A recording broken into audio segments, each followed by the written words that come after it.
बहुत समय पहले एक गांव में दो भाई रहते थे। बड़े भाई का नाम रामू और छोटे भाई का नाम श्यामू था। रामू गरीब था लेकिन संतुष्ट और ईमानदार था, जबकि श्यामू अमीर था लेकिन अत्यंत लालची और स्वार्थी।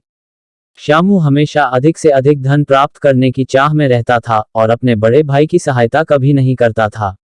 एक दिन रामू को जंगल में लकड़ियां काटते हुए एक चमकती चीज मिली। वह एक जादुई पेड़ था, जिसने उसे एक थैला दिया और कहा, इस थैले में तुम्हें हर वह चीज मिलेगी जिसकी तुम जरूरत समझोगे, लेकिन शर्त यह है कि तुम लालच मत करना।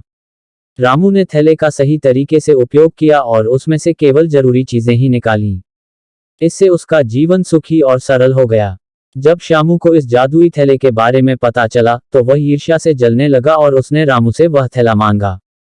रामू ने उसे मना कर दिया और कहा कि यह थैला उसके लिए नहीं है, क्योंकि यह सिर्फ जरूरतों को पूरा करने के लिए है, न कि लालच के लिए। लेकिन श्यामू ने रामू की बात नहीं मानी और चालाकी से थैला चुरा लिया। श्यामू ने जादुई थैले का उपयोग शुरू किया और उसमें से अनगिनत सोना, चांदी, गहने और कीमती वस्त्र निकालने लगा। लेकिन उसकी लालच बढ़ती ही चली गई और वह और भी अधिक चाहता था। एक दिन उसने थैले से एक महल मांगा।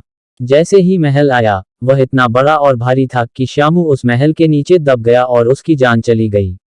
सीख: इस कहानी से हमें यह सीखने को मिलता है कि लालच करना एक बुरी आदत है।